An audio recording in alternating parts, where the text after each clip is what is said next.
uma decisão como essa, prisão do Daniel Silveira, um dia depois de deixar o mandato, mostra mais uma vez, e aí peço a sua parcimônia, Cláudio Cofoli, mostra o recado dado pelo Supremo Tribunal Federal.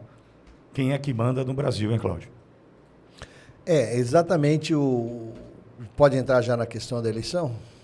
Não, a gente vai estar Daniel Silveira. Já depois posso a gente entrar vai. aí. Daniel Silveira, depois a gente faz a eleição. O recado dado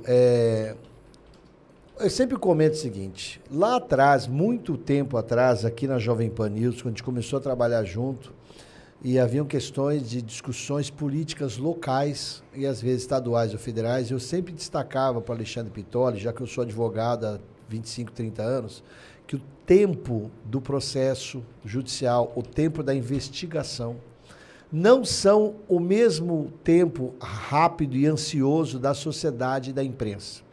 Então nós, como sociedade, como imprensa, nós temos uma vontade que as coisas se resolvam essa semana que vem, 2 meses no máximo. A gente ouve uma notícia que é uma reação imediata sobre aquilo, ou rápida. E eu sempre destacava isso. E o tempo e a inteligência e a vivência, o Alexandre Pitoli foi vendo que realmente o tempo do processo administrativo, do processo judicial é muito maior. Por isso que eu estou destacando. Tudo que está acontecendo tem um calendário.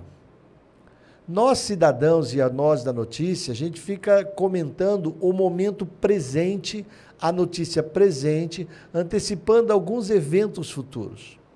Só que você, como administrador de empresa, você como gestor de várias situações, nós como advogados, a gente antecipa procedimentos com processos, andamentos e atos por meses ou anos de antecedência. Eu tive reunião com um cliente meu ontem que eu falei, isso daqui vai acontecer durante o ano 2023 e vai chegar em tal resultado em 2025.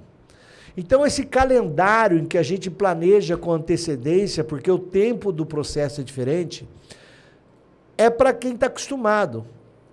E quando você tem mandatos de prisão sucessivos, manifestações sucessivas do ministro Alexandre de Moraes comentando quantas dezenas de vezes Daniel Silveira desobedeceu uma ordem judicial, quando isso acontece reincidentemente, a notícia que sai é o ministro falou isso, não pode, está errado, o ministro está certo, o ministro está errado. O que a gente acha não interessa. Ele é um ministro, ele escreveu e ele tem poder. Aí o ministro e um monte de gente que cerca fala, excelência, quanto tempo esse cidadão vai ficar rindo da cara do poder judiciário, que é da vossa autoridade como ministro? O nego fala assim, até que dia ele é deputado eleito pelo povo? Até o dia 1º de fevereiro de 2023. Falei, então pronto. Dia 2 de fevereiro de 2003, ele é um cidadão comum, quero que cumpra a ordem, sem discussão nenhuma do Congresso. Depois do dia 1º de fevereiro de 2023, o Congresso já elegeu o seu presidente da Câmara, já elegeu o seu presidente do Senado, já sabemos que é o presidente da República, o Brasil volta a seguir um caminho, esse cidadão volta a ser um cidadão normal. Cumpra-se. Então isso é um calendário, e existem várias coisas nesse calendário que são previsíveis e que vão ocorrer. Senhoras e senhores, Daniel Silveira tem poucos caminhos para fazer no Brasil. Uma delas é fugir do Brasil. Sair, procurar asilo, porque ele é um perseguido político. Por quê? Porque dentro do Brasil, ele agora é um cidadão comum, formado em direito, professor de faculdade de direito, com competência técnica muito grande, advogado, mas não estamos mais no Estado democrático de direito. Se o Daniel Silveira se dedicar a mexer com tráfico de drogas ou armas, ele vai ter uma proteção legal muito maior, a chamada presunção de inocência. Quando alguém é preso com tráfico de armas ou tráfico de drogas, presume-se que ele é inocente e ele não vai preso, ou dificilmente fica preso e depois é liberado, porque ninguém é culpado até trânsito e julgado. Mas isso é num crime comum, tráfico de drogas, sabe? Pouca coisa, tráfico de armas, sabe? Agora, crime de opinião, crime de manifestação política, crime de oposição, crime de injúria contra grandes autoridades da República ou difamação, isso virou um outro modelo de Código Penal no Brasil, que não está na lei, mas está na interpretação e está no cumprimento. Então, Daniel Silveira, infelizmente, vai vivenciar a partir de hoje preso o que já outras pessoas estão vivenciando. Nós temos manifestantes que atacaram, falaram mal de ministro supremo. Em junho do ano passado, teve um psicólogo, um terapeuta, e está preso até hoje. E ele não tinha participação político-partidária nenhuma. A mãe dele uma vez mandou uma mensagem aqui para a nossa rádio. Foi lida a mensagem da mãe dele, que não tem contato com o filho. Aí nós vamos assistir quantas pessoas mais serão presas nesse Brasil que, a partir de agora, fez o L, está estruturado o novo governo, e por 4 anos vamos ver como sobreviveremos com liberdade de expressão ou não. Ou não. Com prisões abusivas ou não. Inquéritos sigilosos ou não. Vamos assistir, enquanto puder, na Jovem Pan Bauru, nós vamos conversar com você sobre isso. 8h46, faltando 14 para as 9 na Pan. Cláudio, o Araújo, aliás, fiel ouvinte aqui da nossa programação, pergunta, Pittoli, e o perdão, a graça concedida pelo presidente Bolsonaro no dia 21 de abril de 2022 para o Daniel Silveira, ela deixa de valer? Ela perde a sua função, Cláudio? É uma interpretação da lei que está sendo feita por quem tem a mais alta posição no poder de interpretar a lei. O STF, os ministros do STF, são a cúpula da pirâmide de decisões judiciais do Brasil.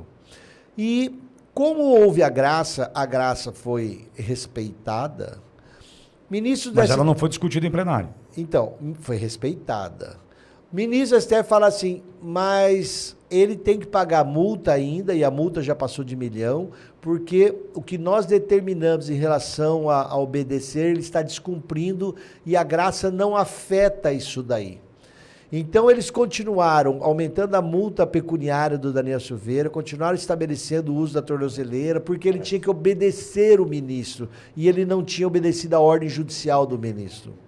A partir disso, é óbvio que o advogado do Daniel Silveira, por exemplo, a esposa dele, entrou com recurso, e um outro. Tomaram multa alegando litigância de má-fé, que é quando tenta perturbar o processo, que não é o processo. Porque ele fez 4 recursos, o advogado dele tomou uma multa. O Zanin, Cristiano Zanin, fez mais de 100 e tantos recursos para o Lula e acharam que era exercício da ampla defesa e do contraditório. O advogado Daniel Silveira fez 4 recursos, tomou multa. Então eles interpretam como eles querem. Aí você recorre para eles e eles decidem como eles querem. Esse é o grande caos, o grande desespero da ausência do chamado devido processo legal. Quando o juiz assume uma posição parcial, decidindo de um jeito que você vê que puxa a sardinha para um lado, você perde a fé na justiça. E o Daniel Silveira é mais um exemplo disso daí. E o STF tem uma tese que diz que a graça teve sua importância, mas o que o ministro Alexandre de Moraes falou é outra questão. Isso passou por uma discussão do plenário que concordou. Agora eles vão analisar outras questões e eles são os que decidem. E quando você não concorda, você recorre para eles. E eles decidem. Não há democracia. Porque o presidente do Senado fala em pacificação. E pacificação para o presidente do Senado é não enfrentar decisões do STF. Então, se o Poder Judiciário, através de 9 membros do STF, pode fazer tudo isso e não será questionado, entendam, quem manda no Brasil não é o processo eleitoral, não é o processo democrático, não é o processo do Estado democrático de direito. Quem manda no Brasil são 9 pessoas, são ministros do STF. O Lula vai indicar mais 2 ou 3, serão todas as pessoas do mundo. É isso, é o Brasil. Agora o Brasil entrou nessa nova fase. Aí a graça. A graça passou, acabou o mandato do Bolsonaro, ele está preso por uma interpretação que o STF faz. Não concorda? Recorre para o STF. E o que vai acontecer? Vai perder o recurso. E ele vai ficar preso. E o que acontece? A gente engole seco, engole um sabor amargo horrível, porque vai perdendo a fé no chamado devido processo legal. Isso é uma tristeza que você não tem noção para milhões de brasileiros.